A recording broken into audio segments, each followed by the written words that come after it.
following program is brought to you in living color on NBC.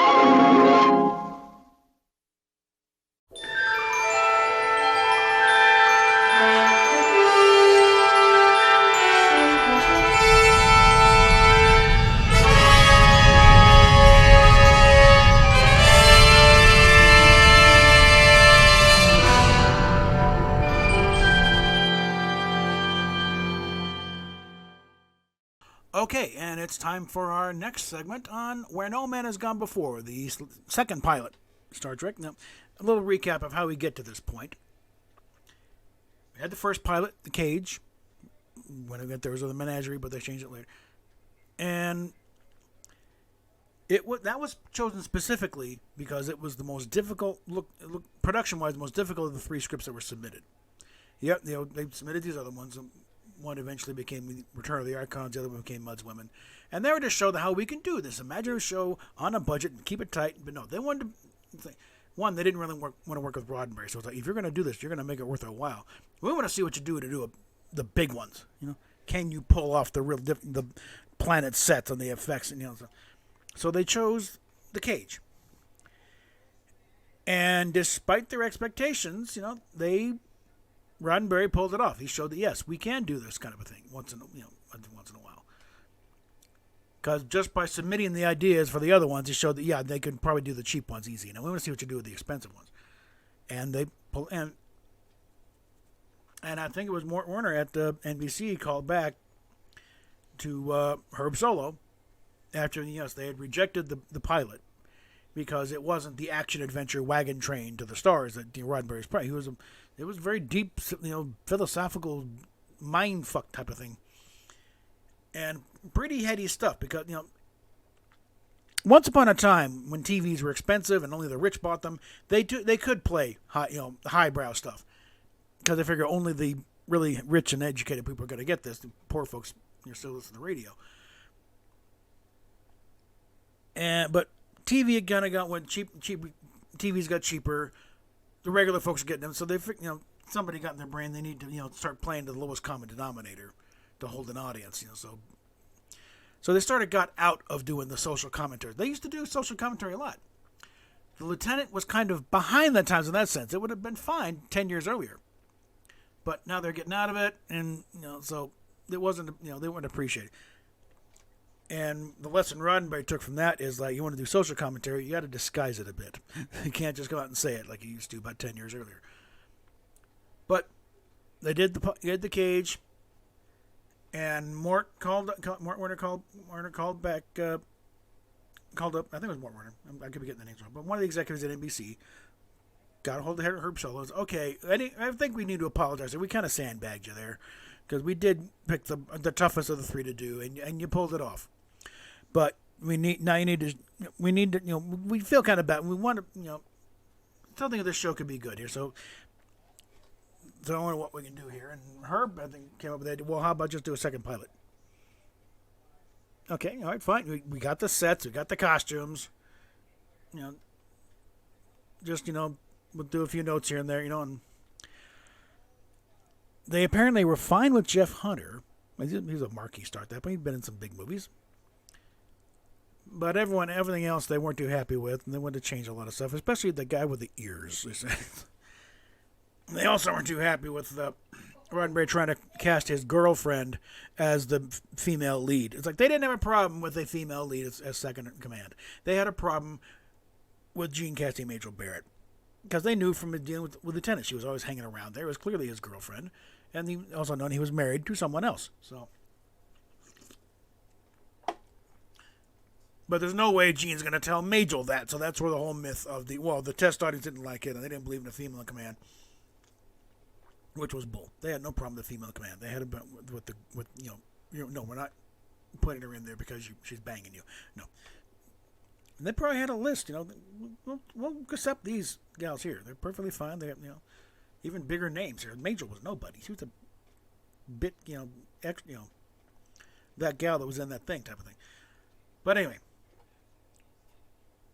But Roddenberry, I think if he would find something, he would sneak Majel in back in there somewhere, and that's where the Nurse Chapel thing. But he really felt important that we have an alien on board to make it clear. This is the outer space. This is the future. My cell keeps drooping. Get back up there. Keep it up. All right. And so, but they also, they needed some kind of, somebody with the cold, calculating, logical minds. Okay, well, put into Spock. He doesn't got much for personality right now. Anyway, he just yells a lot. And thus, they started putting together the Vulcan mindset and background and stuff. And as Roddenberry would joke later in his lectures, I then married the woman, but obviously I could not legally do it the other way around. So, which I'm sure delights Leonard Nimoy no end. He was already married for one thing. But, and of course, dealing with Jeffrey Hunter, and mainly Jeffrey Hunter's wife at the time, who thought she was marrying a movie star, not some guy's going to be on some chintzy little sci-fi TV show. She just kiboshed the whole thing right off the bat, and it's like, okay, we got to find a new captain now because we're not going to get Jeff Hunter back. And he was wanting time off from doing movies occasionally anyway, and that would, he's got to be in every episode. He's a star, And Jeff Hunter had done TV before. Temple Houston, it didn't go anywhere, but he knew what the obligations are of a lead in a TV show is. You're there. The show, you are the star of the show. So they started, beating the bushes. Lloyd Bridges, he thought it was a great idea, but it's like, I'm sorry, Gene, sci-fi doesn't work on TV. And at the time, well, you can't really argue it there. What was going at the time was like Lost in Space had, been on for maybe a year, and other Irwin Allen stuff when Voyage to the Bottom of the Sea, and it was pretty cheeseball stuff. So couldn't get Lloyd Bridges. Jack Lord wanted 50% of the show, which there wasn't 50% left. The studio had the lion's share, and Roddenberry had maybe 10%, and it was scattered amongst other investors type thing. So Majel offered the idea of James Coburn, but he's not sexy, and of course, Majel said, so is what you think. But eventually, Bill Shatner. He had just done a show on CBS for the Defense, I think was the name of it. It was a highly acclaimed show. And there's a few episodes on YouTube. One of them features a very young Martin Sheen. kind of a cinema verite. It was a handheld camera, video. And he played a kind of public defender type. And it was highly acclaimed. Great acting, but it was also on directly opposite Bonanza. In the mid-'60s, Bonanza's hitting its peak. And it's like nobody is going up against Bonanza and coming out unscathed. So Bill Shatner, with a wife and 3 daughters, one of them probably newborn, I think. The youngest one, I think, was born right around that. She's around my age. So really born right about that time. Got 2 little girls and a toddler. He needs a gig and he needs a fast. He'd done 2 pilots. He did another pilot he did around that time was Alexander. Supposed to be a dramatic thing of Alexander the Great. He's gonna be. And that's not part of that pilot. And it like Shatner said, combat in drag. Everyone's in togas. And Shatner's doing a lot of his own stuff. He's there bouncing around with the sword and dueling with people. And when you run around in sandals, it's kind of hard to hide the lift. So it's like everyone was going to tower over him. The guys who were legitimately 6 foot tall. Adam West was a part of that cast. Man, on the one hand, like Shatner was also comfortable enough in his own skin that it sets up the thing of how much that he's able to overcome these much more bigger and powerful foes. Because I know it'll come up later when Arena comes up. He's not wearing a standard boot. He's wearing very flats. Kind of really moccasin type thing. So he's not up on lifts like normally. It makes the Gorn look bigger and more menacing. So he would do stuff like that. The man is fearless acting-wise. Okay? But he became available, and they brought him in, and they screened the pilot for him. And he had a few comments. This is very good. Production values are great, but they're also serious. If we've been out in space for a while. This would be just normal life for them. They wouldn't be, oh, we are doing this very serious stuff in space, and we are serious. No, it'd just be another day at the job for them. So it should be a little looser, a few wisecracks here and there. And again, and Shatner was an up and comer. He'd been the part in the Brother Karamazov really kind of brought him the thing. He fairly prominent part in Judgment at Nuremberg as one of the army lawyers. A captain, by the way. I should throw a question to them on Twitter. What was it like working with Spencer Tracy? That sort of thing. But he was a definite up and comer, and he was a name to be reckoned with. Making the round, been on Broadway with World of Susie Wong, and that's an interesting story because he.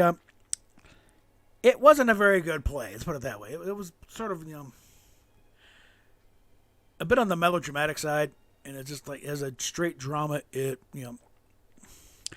William Wyndham was his understudy on the thing. He described it as a big giant turd, but something happened when Shatner found that if he really kind of overplayed it a bit, and I need a cup of coffee, and that made what is the thing? And they really started paying it, and it turned into a bit of a melodrama, and it became a hit. It became a minor hit there on Broadway. And there were other things like he managed to basically take a turd of a script and make it entertaining with his comedic chops. With the instincts trying to let him out there. And that's part of where that whole style comes from, that Shatnerian thing, where you take, like Kevin Pollak broke it down in a thing where you take a phrase and you figure, what is the most important part of this phrase? And you really put the emphasis on that thing, and then you just sort of get rid of the rest of it. Like I managed to do it when it was up at KGNU. They were doing a workshop of reading copy type thing, and they had a thing where every word is a version of the word would, but different. Like wood is in the material, wood is in would you or wouldn't you, and and by varying the emphasis of each word and doing a Shatner version of it, it actually made a little bit of sense. Normally, it would just be would. You just start following that, and it works. Like Jason Alexander observes, that Shatner is pretty much able to take a dialogue that normally would have gone over like warm beer and actually made it exciting to watch. So he gets a very unfair rap as far as being a bad hammy actor. No, he's actually it's theatrical acting. It's stage theatrical acting, which is sent to hit the guy in the back row just as much as it is the front row. Where, and kind of ignore the fact that TV is a small medium. Everything right there. But so they brought in Bill Shatner, and again, the only one they managed to hold on to was Leonard Nimoy. They're doing, working on, the character bit and giving him something to let him work with and just be very curious, and he yells a lot. He started, and his playing that very cool and calculating and non-emotional worked perfectly against Shatner, big, boisterous, and bouncing off the walls. They were able to counterbalance that, and that's where a lot of that magic comes from there. But they start shooting, and let's see. And we got, oops. All right, here we are. Now you're going to pull this up here. So we got, it, and they got to deliver a new script, something a little more to the network's liking. And so this time they kind of went outside the shop and went and got Samuel Peoples, who quite a name. He'd made a name for sci-fi, but he'd run shows himself. In fact, that's where Dorothy Fontana got her first sales, was on one of Sam Peoples' shows. In fact, let's see if I can. Okay, let me dig up this one here. I'm looking at Memory Alpha right now. Get Sam Peoples' page on here. But he had done shows like The Lawman, I think, and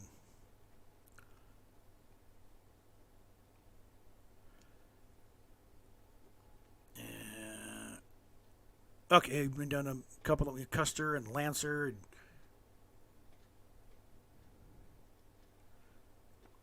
He was offered the job producer when Gene Coon left, but Oh, and Alex, no, he was offered the producer, but he was doing his own shows, Custer and Lancer, and that made room for Gene Coon. But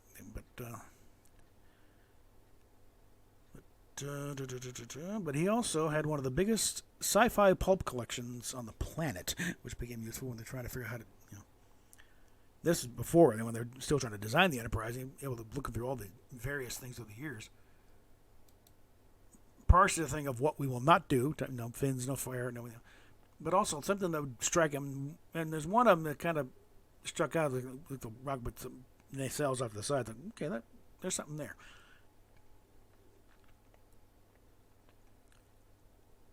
But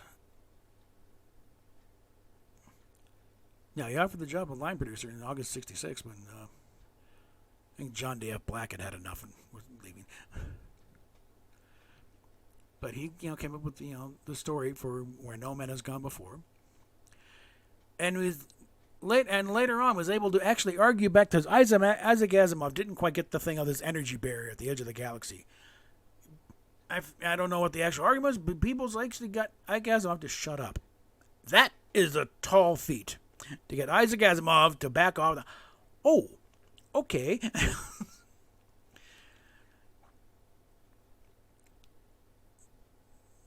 But he delivered a story that, yep, okay, we can still do some pretty heady stuff of what happens when you become God, basically, and what do you turn into?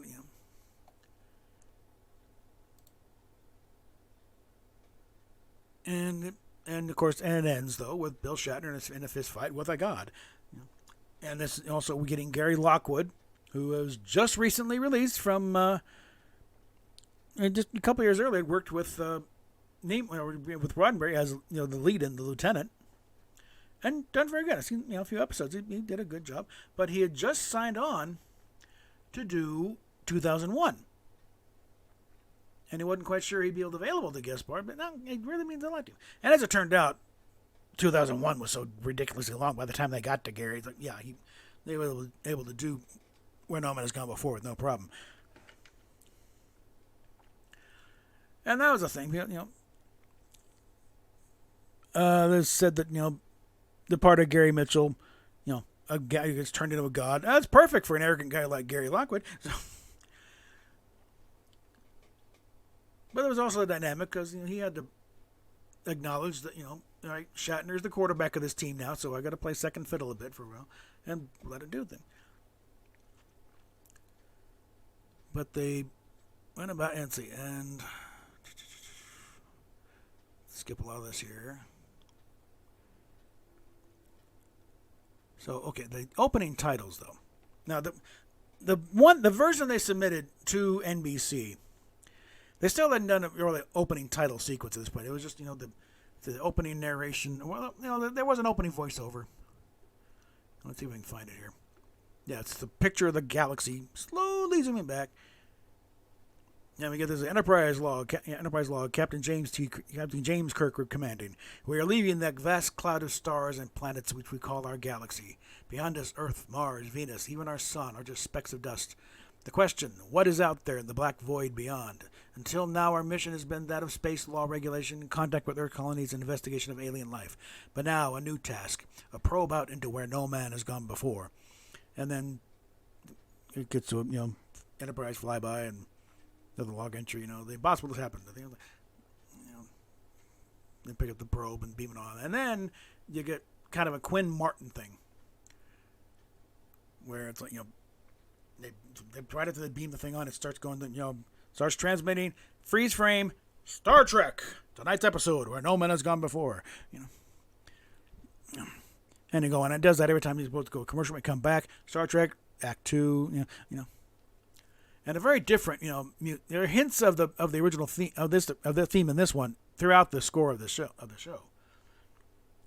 And if you ever, when you get the soundtrack to it, yeah, it's like da da da da da da da da da, it's very bouncing, So I imagine this also when they submitted this to the network, it's like, okay, we kind of like the old theme better than the first one, and so they mix and match there. But when they get to doing, okay, so after this gets approved, gets sold, so it's about to go into, okay, we need a proper title sequence. And And they go. It's Howard Anderson and company at the time who was doing the effects for him. And Gene, Bob Justman show up, and they because they said all the notes. Okay, we got to do a different thing. So they want something like the first one. Okay, great. And they go to see what kind of footage they've got to construct a title sequence. And Dale Anderson, who was the effects director at the time, suffered a nervous breakdown because they were under so much pressure to do this. And as they come in and check on the status of the footage for the title sequence, he starts shaking, and it's like, you'll never make your first air date! You'll never make it! He's screaming, running down the hallway, you'll never make your first air date! He's crying outside. And so Gene and Bob just go, okay, we got to do something here. So they both go into the edit bay, figure out what shots do they have. And that first, the opening sequence is pretty much what was there and usable. And I think, and also by this point, because remember the first season, it's actually the production version of the ship, so they'd already made modifications by this point. They'd gotten the Spurley likes and the nacelles, but it's put together the flyby, the slow flyby, go into the planet orbit, and then and apparently they hadn't yet gotten the opening narration settled, so that's why there is no opening narration on this. It's just Starfield, music, ship, boom, film, onto the thing. But the man suffered a few nervous breakdowns. So I think that's why, probably why they had to bring in other effects companies. Because originally Howard Anderson was going to be it. That was Desilu's on-site company. But it was just too bad. Nobody had done this level of special effects on this short of budget and this sort of schedule at this point. They were delivering stuff they normally do for a feature film, in which you'd have weeks to do this stuff. And they had to put the cranking stuff out every week. And it just poor Daryl was just like, oh my God.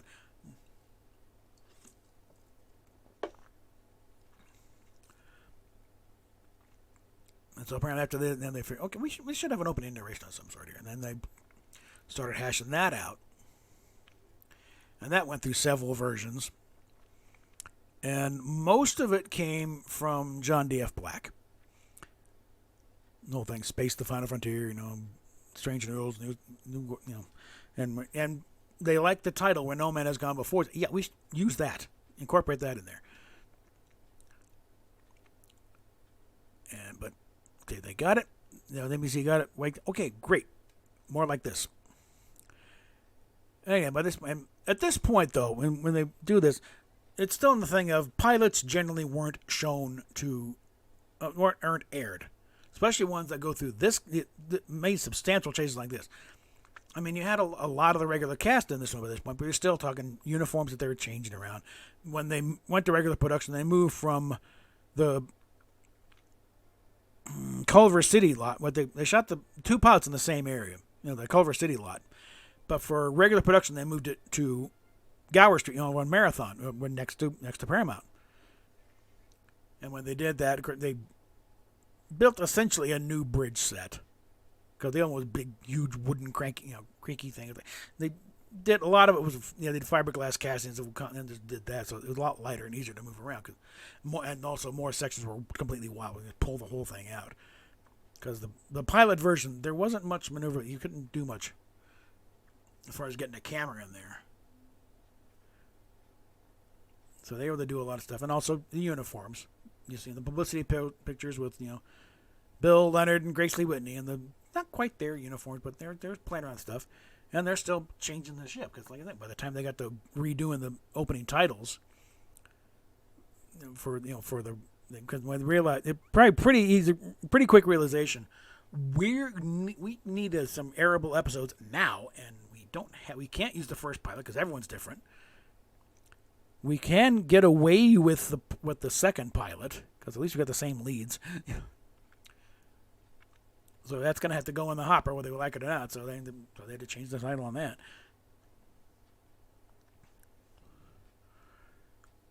But going on along there, it's like, okay.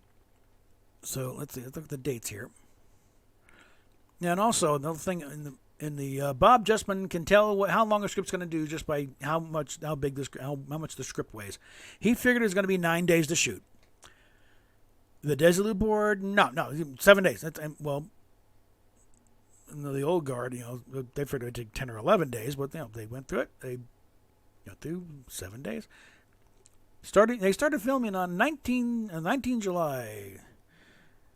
It's 1965. I was a year and 7 days old. And sure enough, it went over, and finally main filming done in 8 days, an extra day of shooting pickup shots, and 9 days, like Justman predicted. And on the 5th, one of the reasons why they moved from Culver City over to Gower Street was because the sound stages they were in were built for the silent era. This is an old lot. Remember, this is the old RKO lot. Now, this was built for silent films. There was no soundproofing, so they had problems with some traffic noise. I think there was a train thing by. But they also had a beehive up in the rafters that they couldn't really get at. And as long as nobody above them, they're fine. But you kick on those Klieg lights, they don't like heat. And I think they had some problems during the first pilot, but they really had problems with the second pilot. Bill Shatner and Sally Kellerman both got stung. And it's like, no, this is going to change. We're not staying here. I think it was around the same time that My Favorite Martian wrapped up. So, okay, we're Nostalgia's available. It's going to be Stage 8.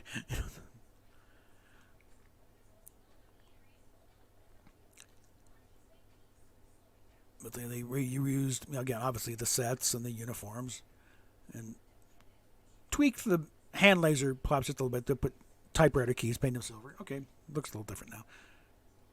But this isn't going to work long haul. The phaser rifle was a loaner from a toy company that Roddenberry was looking at to get some merchandising going here.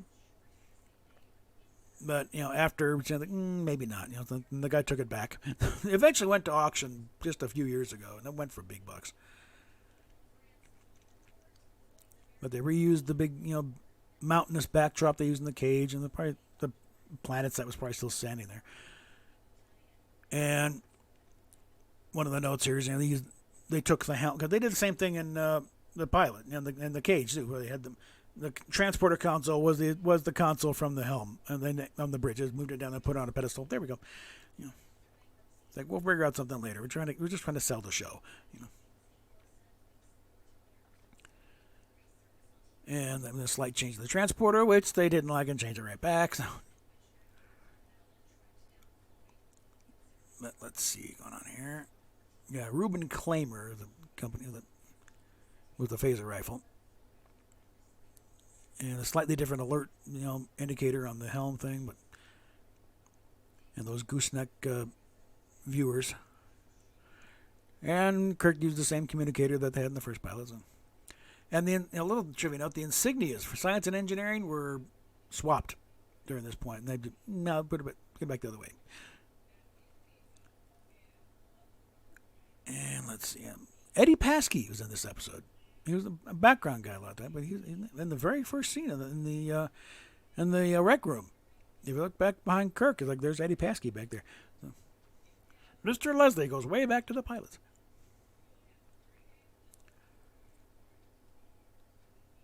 And let's see, and it's still they're trying to get Dee Kelly on the show. It's like he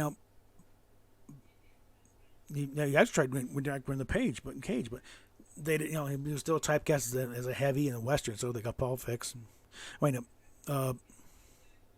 John Hoyt was on the Cage, Dr. Boyce, and they can bring Paul Fix, Dr. Piper, and it's kind of went back and forth on that. And then around the time that another pilot that Roddenberry did, Police Story, which has nothing to do with the show in the 70s, Police Story, but same other title. And he cast Dee Kelly as a coroner. And that gave him a chance to show, and also got, gave him $20 to get sort of a, because he was still kind of slicking his hair back a bit, at that point, looking a little hair. go for sort of a John Kennedy sort of swept forward, soften the image a little bit, look a little less villainous, and it worked. And he's able to show, kind of the very beginnings of the Dr. McCoy character, the irascible thing. Yeah, there's all a clip of it where he's yelling at somebody to go get him, a stretcher or something. And when they showed that pilot, NBC, it's like, no, but okay, I see your point. Okay, yeah, you can have him as your doctor now. So that finally got him in. And also Grace Layton played his assistant. So. But they had another try at the captain's yeoman with Andrea Drum, with Yeoman Smith. And that's she was going to be a regular, but it's like, But she really didn't have and replaced by Grace Lee Whitney. And that's a whole other story how that goes down. And as far, again, as far as the racial aspect, Lloyd Haynes usually, became a little famous later on with the ABC show, Room 222, set in high school. But he was there as the communications guy, Mr. Alden. And everyone liked him, but for some reason he was not, it didn't, because actually he wasn't much there on the screen thing. He was kind of a dull, And by this point also, Roddenberry was also carrying on something with Nichelle Nichols. At the same time, he's carrying on stuff with Majel Barrett, and he's still married to Eileen back at home with the girls. So, but then this Ring Brother series, and we get out of that. We bring in Nichelle, and rest is history. And a little trivia note: this is the only episode in which Jimmy Doohan shows up, but DeForest Kelley does not. There's a lot of them where Scotty's not around, but there's only like one or two where Dr. McCoy is not around. And but of course those Scotty's not around either. But and at this point, it's like Spock and Scotty were in gold and tan uniforms, but they'll go back. Spock will get back in the blue, and then this is a color network. We need more color. Okay, so how about red? Give the peons red shirts. Things about the lithium cracking station. Albert Whitlock was a big guy with doing matte paints back then. It was an art form back then. So it was a bit of a coup getting him for this thing. And some of the background voices you hear about damage reports coming in. It was Roddenberry and Justman. Majel Barrett did some. Herb Solo did some voices. And they'd be like, communicator, we need more lines of the impulse deck. And this is kind of, effects-wise, this is kind of the flip side of the pilot, because in the cage. Because in that one, only one shot with the 11-foot model. The rest of it's the 3-foot model. In this one, it's all the 11-foot model, except for one shot with the 3-foot where it's coming out of the barrier. And it's kind of obvious because you know what to look for. The contours of the saucer are very different. Not sure what's going on with it, why that was there, but who knows. And there's a little log entry only, for when they did the little next week on Star Trek, You get a Shatner voiceover. Captain's log started at 1312.4. The next mission of the Enterprise takes us into an unknown force field which affects the destiny of my closest friend. And roll the sequence. Yeah. And this was, it was the Quinn Martin production style one that was screened at the at Worldcon in Cleveland, TriCon, the World Science Fiction Convention, in just about a week or so before the show was going to premiere. Yeah, on September 4th of '66. The show hit. They did a sneak preview 4 days later. Harlan Ellison was there. He was doing the thing, and he was him and a few were really hyping this show. Hey, this is finally going to be a show for us. It's not a kids show. It's actually going to be a grown-up science fiction show. And he was early sign, and Bijo was, John and Bijo were there. They were running, she was in charge of the costume contest. And costume contests back then were judged very differently than they are nowadays. That changes thanks to Walter Koenig when he came up with it. much simpler way to score it, because usually it would take like 2 days before you know who won the costume contest. But what kicked this off mainly was that they've already got the thing. They're ready to air in a few weeks. And Roddenberry here, somebody, there's a convention of these sci-fi people, and I'm sure Gene had heard of sci-fi conventions before. Okay, but it's like, what? There's one this week? Yeah, Worldcon in Cleveland. He grabbed print of Where No Man Has Gone Before, his work print of The Cage. There may have been another episode there. He grabbed some costumes and booked the next flight to Cleveland and kind of horned his way into the thing, because Bijo's talking about she's trying to organize the costume contest, the fashion show at that point. And she was informed this guy, Gene Roddenberry, wants to talk to her. Said, "What's a Gene Roddenberry?" And she was not interested in somebody screwing up her system, But he comes in, turns on that Irish charm, and said, "This is important. This is just a display. We're not going to compete or anything. And you get some local models to show off some of the skimpy dresses." He also brought I've got a picture. In fact, I'll throw it up here by now of Roddenberry himself, dressed up as one of the Romulans, with a helmet and everything. Now, he was getting into it, but they screened Where No Man Has Gone Before, and it's Worldcon. They do the Hugo Awards there, so this is a big thing. This isn't some college bunch in the back room doing the thing. This is a big serious convention, been running since the 40s. Forey Ackerman was kind of undisputed leader of these things. But they got the biggest reaction of anything else at the con, and they find do you have anything else? And he had his work print of The Cage, and they ran that and got just as big a reaction. But they also led your story that when they're about to run the pilot, and Roddenberry's in the back, kind of nervously pacing, hoping, "Oh my God, I hope they don't hate it. This is the audience we're going for here." And he's hearing somebody talking in the back, just kind of holding court, totally oblivious to what's going on around. And just, and Roddenberry comes out, "For Christ's sakes, will you shut up? I got to run my film." And another guy came up and said, "Congratulations, you just insulted Isaac Asimov." I said, "We have the top luminaries here." And years later, when they're doing the interview in the Inside Star Trek album, after relating that little tale, and I don't remember that incident, Ike, but that no, I don't, but it rings true because I'm always talking. And then afterwards, he did come up and say, "You're right. You're quite right. I shouldn't have been talking. I'm sorry." And he said some very nice things about the pilot. And they became fast friends after that.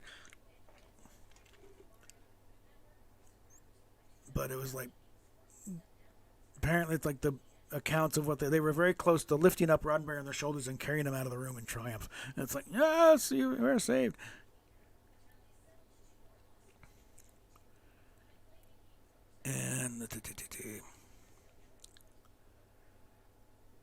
And this one kind of surprised me a bit. Jason Isaacs, this was his favorite Star Trek episode, Where No Man Has Gone Before.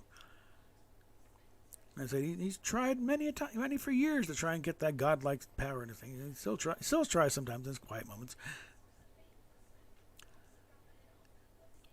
And there's been various explanations for the James R. Kirk thing. The fact is, at this point, who knows where it came from, really, but until Gene Kuhn came on board, he never said, it was always Captain James Kirk of the United Earthship Enterprise, or the Starship Enterprise. It wasn't until Gene Kuhn came out, you got the James T. Kirk, which I think was a carryover from when he was on the Wild Wild West, and in the first episode of that one, if you find that one, is Captain James T. West. And of course, this is several months into it. Nobody's bothered to one. And on say a 13, 14-inch, key, you're lucky if you can make out the name on the tombstone. So. But again, at that point, you totally forget. I thought we had an R. It's only after years of reruns. And, hey, that doesn't match. Well, and Dorothy Fontana, the explanation is going to be that Gary's got godlike power, but he's still got human frailties, and he made a mistake. He became all-powerful, not omniscient. So, and there's been a few things. A fan film. Remember the Phase 2 New Voyages thing that never was finished, but there was a kind of half-finished version that got out, and Cadet Kirk makes a crack that, hey, Risk is my middle name, and that was making a callback to that.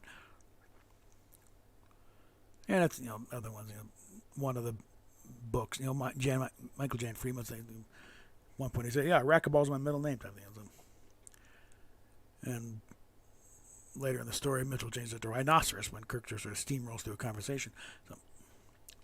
So they explained it as an in-joke. I thought he screwed up. Okay.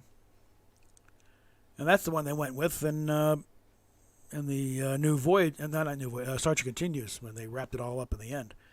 They were talking about Gary. I couldn't even remember my middle name. So,